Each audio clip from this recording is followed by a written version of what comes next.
$200 million or more later, The Acolyte is finally premiering on Disney+.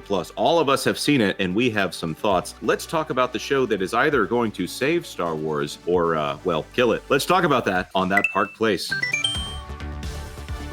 Hello, I am JonasJCampbell, an investigative reporter for That Park Place, and here with me are VashSky and Lorena Creole. Hello, everybody. We all stayed up late and watched The Acolyte. You guys bright-eyed and bushy-tailed this morning, refreshed with a new sense of wonder about the world? Jonas, I know I'm your Wookiee co-pilot. Guess what, though? I can now use the Force, and it's great. Lorena, I know that you've covered this on your channel. Are you in a good mood today? No.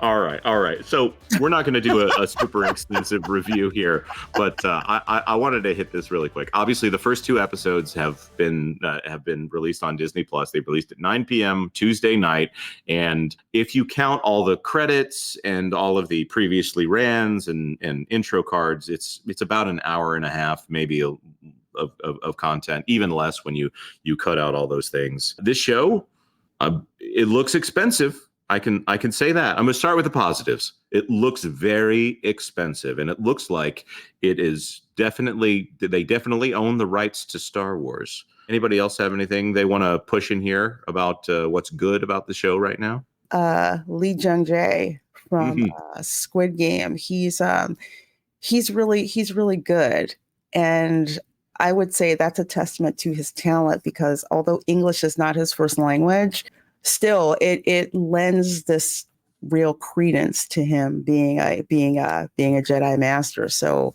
that's definitely a bright spot. He did sound really cool, and I liked his moments. And once he shows up, and once it focuses on him, I said this when I was on Pro's live stream. He's doing. Apparently, we're going to be doing them every week after. That guy has gravitas, and I don't know if it is because of the language barrier or it is even just despite of the language barrier. I like when he speaks, and I feel like he has emotion behind what he says. I like the way other characters kind of seem to radiate out from him. I think he probably should have been the main character, but instead we have this these two young Rick James fans. Sorry, we're not going to talk about negative stuff yet. Vash, Vash, what did you like about the show? I know that spice is a hell of a drug, Jonas. No, I thought he really grounds the cast, the story, and all of that, and you really kind of believe his performance right there. He definitely comes off as kind of the Qui-Gon Jinn inspired character, and it really does pay off, because nobody, I felt, really embodied the roles that they were given outside of that character right there. So it was really kind of it was disappointing to watch, because he just didn't believe any of these performances. The acting is really, the direction is really all over the place. The cinematography is nice, and look, I will say the sets, you could tell if they spent the money, and you can kind of see it. They're like a little smaller, a little cramped, but you can tell that there's a lot of detail there, and that's great. But man, the story beats, and like I was saying before, the acting, the dialogue, it's a tough slog, folks. It's tough to get through. But yeah, well, since you've already made the transition for us here, Vash. By the way, I'm going to throw in here Yord, the guy that's played by Charlie Bennett. He seems to fit in that character pretty well. I'll say he's the one that I have the clearest idea of who this person is supposed to be and what they want to do. So that guy who said, how about the fact that Anakin just killed a whole Death Star? Can we talk about that? That clip, that was that actor.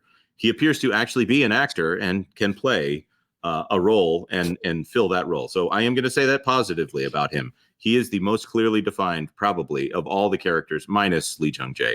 All right. Now, that's a fair point, but Jonas, I'll push back on that a little bit, because they use him as the butt of the joke a lot. Yeah, that's whether or not they want to do that. They accidentally. I don't know if that's the reason they made him clearly defined, so that they could mock him. I got to say that dialogue is really rough. Lorena, what would you say is what might be dragging this series down right now?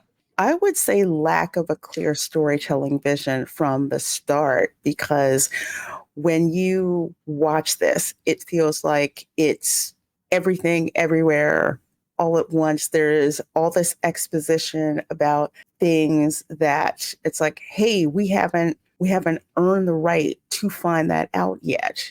That's information. Well, that seems like a big reveal that, that shouldn't be there. And there isn't room for the characters or the story to breathe as well, because they keep hitting all of, all these different things. And I just think, and this is going to be an even worse case of like what was happening with The Mandalorian and how season after season, the wheels fell off the bus because there isn't a tight show running that's going on, and or which I did not care for whatsoever.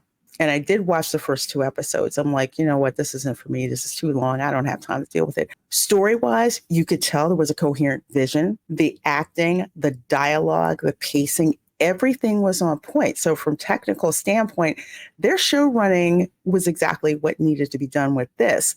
And it seems like they're just trying to do too many things all over the place. And we haven't had enough time to have an emotional buy-in to the protagonist. When there's something wrong, when you have more of an attachment to a secondary character, which is obviously the mentor, which is Soul, which is Jung-jae. We have more of an attachment to him. We have more of attachment to, spoiler alert, Carrie-Anne Moss, basically, who's only in it for like, 3 minutes or something like that, more of attachment to her than we do to the main character. So that's something that's wrong. And I would think that if you're writing this or say maybe doing test screenings or test readings, and you have more of an attachment to a secondary character than you do to the protagonist, because we should care about the protagonist, Osha. We should care about her and her journey and what's going to happen. And we're not getting that buy-in. I totally agree with you. And I made the joke about Asha and May, and I don't know if it's supposed to be a big reveal that she's twins or not, but it doesn't come off that way. You have this person who is on a different planet, and then a moment later you wake up and there's another person who is her twin who has literally the exact same ridiculous haircut. It is alien, and they show some flashbacks where she's younger. I guess this is just how her hair has always looked, and it does remind me, of course, of Dave Chappelle playing Rick James. Rick James. Yeah, it's not a great look. It is. No. The question is, what if 2 twins had all of the Force powers and had incredibly awful bangs? I don't need to focus on the bangs so much, other than the fact that the dialogue is not enough to take you out of it. It's very exposition heavy. You can tell that the purpose of the dialogue is stated in the dialogue. This sounds like an odd thing to say, and I'm going to try to explain it the best way I can. You're supposed to, Paul Chatto has this example of 2 people coming into a scene. You have the emotional journey of one, the emotional journey of the other. They come up to each other. He knocks on the door. She opens the door. He looks at her and he says, "Hi." And she says, "Hi." But you understand based on other things in the scene that maybe there's some dramatic tension between the 2 of them. Maybe there's a history there. There's none of that kind of thing where everything that you are supposed to be learning is in the dialogue. Why she left the Jedi Order, how long she's not been in the Jedi Order, how long she was in the Jedi Order. These are all said very clumsily, very outwardly. This is exactly what we want you to know. And it wasn't until Lee Jung-jae got in there and had some line about it's not in the registry that she's a twin, despite the fact that we know that she's a twin, that I actually went, oh, okay. Well, finally, we have a mystery, but it's also a light mystery of, well, why didn't they say she's a twin? That seems obvious. When you're accused of murder and they literally say the words, someone matching your description killed someone, why do you not say, oh, I have a twin? Well, when Yord, in that same scene that you're talking about there, when he's explaining her history to her, it's like, oh man, that that could have been done a lot better. And yes, when you're being accused of murder, and there might be a chance that your twin might be still alive, or that something might be happening there, and maybe that was what they were trying to impart, but they just did it so clumsily that it really didn't come off. But I will say this about Asha: apparently she's better company and more flexible, so she's got that going for her. Oh yeah, gracious! I was just like, I'm sorry, where does that belong in Star Wars? I was expecting some kind of note about astromech droid. I'm Oh better than yeah, an yeah. asteroid droid, Mech. or That's a yeah, fun word. And now we know there are some kind of lower class of people that will do outside of the ship work. That was in addition to the lore. Of course, there are also droids that are the literal seats that can pilot starships. That's interesting to me because who wants to sit in a droid's lap while they pilot a starship? There are a few questions here or there that I'm like, okay, I can see where you're going here. The CGI, it's not as good as Ahsoka, which I think Ahsoka actually had really good CGI. That's in the yeah, I music. agree. The music's okay. I would say I'm a little hit or miss on the fight scenes. Right now, I don't understand why everybody wears masks when everyone knows who everyone is, or why walking around the temple you need to enter and then take off your hood. There's just a lot of behaviors that I don't understand about the show. Okay, I'm just going to ask real quick. Out of 10, are you prepared to give a numerical score for these first 2 episodes of The Acolyte? Vash, why don't you go first, and then Lorena? Yeah, numerically, I'll give this one a fire in space. No, I'm joking. I'll give this both of them probably like a 3 or 4. I mean, look, there is some decent production value right here. The story's all over the place, the script's all over the place, direction's all over the place. Cinematography is actually pretty okay. It's pretty decent. The color grading, I think, is really unique for Star Wars in this era and stuff like that. So it definitely finds its time and place through some of the production work right there. But other than that, it's got to be pretty low because it's dreadful to sit through, honestly. Lorena? Well, let's see. Episode 1, I gave that a 2 out of 10. Episode 2, I gave that a 1 out of 10. Wow. But yeah, it again, no real emotional hook. No, why should I care? Why should I keep watching? This does not look like it's how many millions? What was it, like 80? They're claiming 180 million in the New York Times. I have to think it's actually quite a bit more than that. I don't see the quality of that. It's just like, where did the money go? That's what I kept asking. Where did this does not look like it cost that much money. If you give an indie filmmaker $1 million, they could come up with almost all of this. Then that's my point. I'm like, I've seen fan films that are much better than this.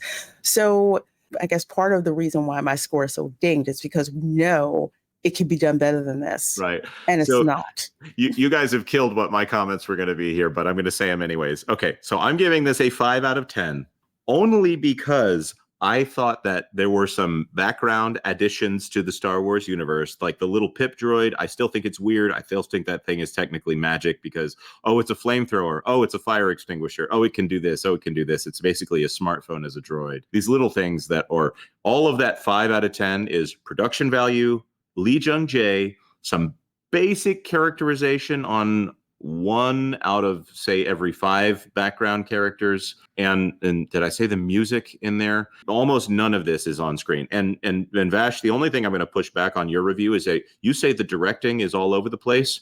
I would say, oh no, it's exactly in one place the entire time. Flat, almost completely unemotional delivery of every single piece of dialogue. In every single piece of dialogue, we don't learn anything about them. Nobody has any personality. There doesn't seem to be any sense of humor whatsoever. I don't know who the normal person, who the reaction character is, who the Luke Skywalker. By the way, I don't mean Luke Skywalker, the hero. By the way, difficulty placing who the hero of this is. Doesn't have to be that way. The reaction character to say, hey, this is unusual. Why are you doing that? Hey, why did you do this? By the way, that is why I like Yord, because Yord's the first one to say, why are we letting the prisoner walk free? Or maybe even saying, why is she still a prisoner when we've proven that it's probably this other person? Anyways, this is a show that I will be watching closely. We've already gone longer than I wanted to go on this, and I appreciate everyone's indulgence here. I want to throw this to the commenters. Are you going to watch this show? Or are you just going to watch it vicariously through all of your YouTube friends here? Of course, if you're going to do that, please like this video if you want us to suffer more through it, and consider subscribing. Oh, by the way, Lorena, are you going to be doing live streams covering the Acolyte? Yes, as a matter of fact, on the Spice Lounge at 5 p.m. Eastern today.